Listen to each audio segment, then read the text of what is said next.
Welcome to Honestly Rated, and today we'll be talking about your favorite jouster, Fright.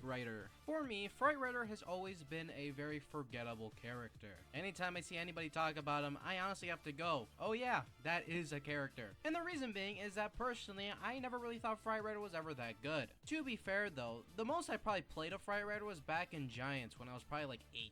So today, I'm going to challenge my ideas of him being bad by taking a look at his overall gameplay and design to really see if he was honestly any good. Now before we jump into the gameplay, let me give you Fright lore. This elf and ostrich were honestly one of the greatest jousters out there in Skylands. So good that they just kept winning. But after winning championships for 3 years straight, someone got a little jealous. And the way they let out this jealousy is by putting a little curse on our elf boy over here. This causes him to go to the land of the undead. This now leaves the ostrich to be all alone in the normal world.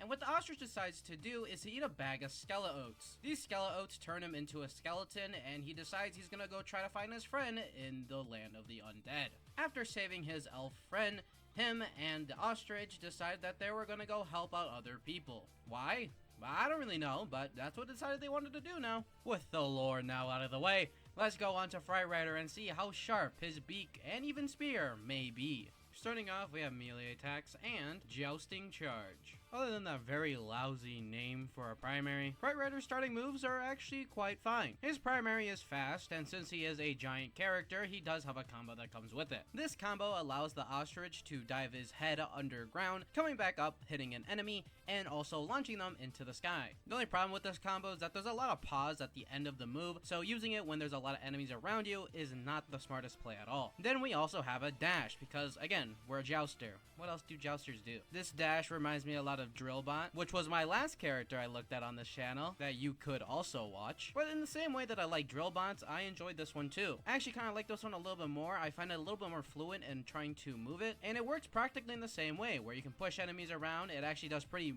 good solid damage, so you could actually kind of use it to kill things if you really wanted to try. And the best part is that it kind of gets stuck on bigger enemies. Then you can also push people off the side of the map because, you know, that's what you primarily use it for. Overall, Fright is honestly pretty great. Next up is going to be the Ghoul Glaive and the Burrow Bomber. For our first upgrade, we get a damage upgrade for our Glorious Spear, which gives it 5 more extra hit points, which isn't a crazy buff, but when it comes to melee characters and, you know, their health pool and how risky they are, making sure that you can kill enemies just kind of quicker is always nice. Plus, since this is a giant character, there's probably going to be plenty more in the future to raise his thing, even if I like it or not. Then for the second move, we have the Burrow Bomber. This is going to be his third move inside of his set, and with it, I personally just find it pretty useless. The reason being is that I think jousting is just a way better mobility move. The way this move works is that you put your ostrich head all the way down, digging through the dirt, and then wherever the shadow ends up is going to be where you teleport. Now, any enemies that are across this line will get hit for 53 and also push back. And the thing about it though is that I feel like the jousting just does it in a way better type of system. Instead of you having to stand still and then maybe take damage from enemies, you're constantly moving, having an active hitbox. And while the teleport does do pretty solid damage at, again, 53, jousting could instantly kill somebody if there's a ledge. Again, you're pushing them back constantly, and something you can do with the jousting move that if you have a single enemy with you is just to do jousting, do a primary, and then go back into jousting, causing the enemy to not be able to hit you at all. Another thing I really don't like about it is that I feel like there's a lot of setup that you kind of need to do for it to work.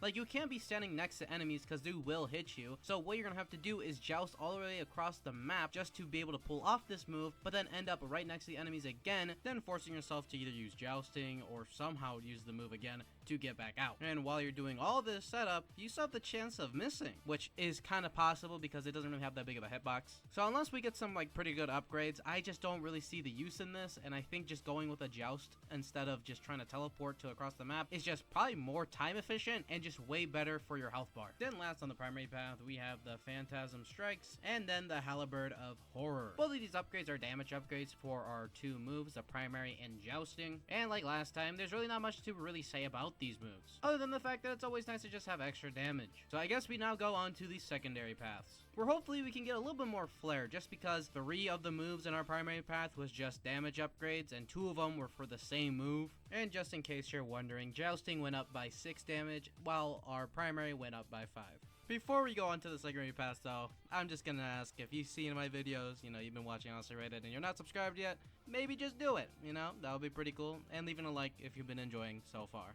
Alright, now on to the secondary paths. Starting us off, we're going to have the Sir Lancelot path, where we're going to start with the Fright Rider combos. This upgrade is very much a double-sided sword. To start with the first one, the Spear Vault. This is a very high damaging move, but is extremely risky. This is a move that doesn't have a really big hitbox, it does a lot of damage, but you cannot move for so long. It's almost to the point where you kind of question yourself, as in, why did I even do that? Yeah, maybe I did a good amount of damage to this enemy, but I ended up getting fucked because of it. Then the other problem that lies with this move too is that since it's a combo based move, if you decide you want to use some primary moves and then you want to go into your jousting, go a little too quick, and then you're fucked. Then you end up doing the combo in a really shitty place, especially if you're trying to get out of a dire situation. And again, it is the longest standing move. You physically can't do anything until you are able to get back onto your ostrich. So with all these qualities added up together, I just really don't like using this one. But then we have the other combo called Skull Smash, and this one's actually really good. And there's a lot of reasons why. For one, does 79 damage. That's really good. Second one is that you're actually able to move during this combo, and it hits multiple enemies in a big area. It is generally just the main to-go combo move after you get this upgrade. Another thing is that it kind of pauses enemies for a bit so they don't actually end up hitting you, which leads into a perfect jousting right after, just to set up other things or just to push them away. Overall, it's a really great combo move. If I had to say which one overweighed the other, I definitely think the combo with jousting does, just because it really takes away a fundamental of Fright Rider of being able to run away as quick as he can, because every single time you do primaries, now you're gonna have to wait and pause before you do your other move. But if the rest of this path is good, I could see this being a pretty solid path. Then for the last stuff, we have Flock of Fury and Supreme Spear. Just to get Supreme Spear out of the way, this gives us 5 extra damage to our primary attack, and you already heard everything that I had to say before with the other one, so there's nothing else to add to it. Then we go on to Flock of Fury. Flock of Fury is actually a pretty decent move. When you hold down your primary, you're able to summon a bunch of ostrich heads. It does a lot of damage to a lot of grouped up enemies, even better I would say than the combo based move, and you can do moves while it's happening. So my favorite combo is to pull off one of these Flock of Furies and then go instantly into my spear, causing any enemies in front of me to get pushed back and not hit me. Now the only problem that I say I have with this move is that there is a lot of hit stop when it comes to using it. With the combo I just mentioned, I could have probably went really far with the jousting if there wasn't hit stop, and it causing me to stand still sometimes gets me hit. But again, that damage output that it puts out there is still really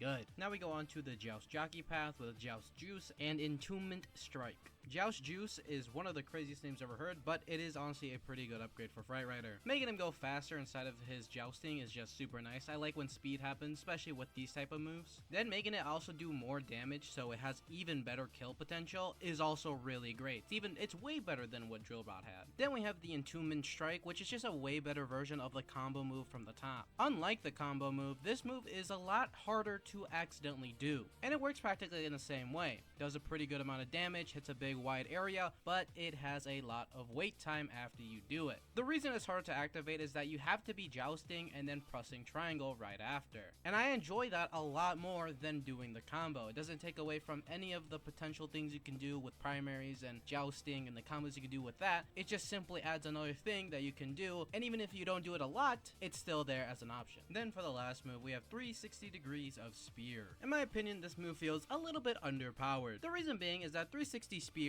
does the same amount of damage as normal jousting, and I think it has less benefits than just doing a normal joust. The reason being is that jousting allows for the pushback, overall allows you a lot of control over your character. Meanwhile, with spinning, even though it can hit multiple enemies, you end up having a lot of hit stop. Now this is not very beneficial if you're trying to lead into a bunch of enemies, which you know is the main purpose of this move. It ends up stopping you, putting you in a place that you really don't want to be in, and more or less usually gets you hit. Now it's a nice move to just kind of do like a running dash from the side and then hit him right after, but it's never meant to like really fully hit a bunch of enemies at a single time. I think it's more used for like chompies, stuff that gets hit really quickly or easily, because if you're going up a bunch of rats, you are so getting hit. Then for our soul gem, we have a real drag. To be honest with you, they weren't really lying about that name. This is truly a real drag. Now, I might be being a little hyperbolic when I say that, but I truly do mean it. I really don't think this is like a soul gem based move. What this allows us to do is that anytime we go underground, we're able to drag people with us to our preferred location. And I really don't see what is like the big hype around it. Usually with soul gems, they're really big and powerful, or they're just really cool and really fun to use. This one just isn't really it, especially when it's going with the move that I like the least. Yeah, I guess it's nice that I can pull every single enemy into one little orgy, but personally, I don't really want them to be there. Fright Rider doesn't really have a way to deal with a lot of people at one time. Yeah, he has this combo thing, and I guess he also does have the thing from the bottom where he jumps with the spear, but at the same time, you'll probably just screw yourself over. It's not like you can even really predict where you're going to be able to throw your enemies, since it's kind of random. This is just overall just a really mid soul gem.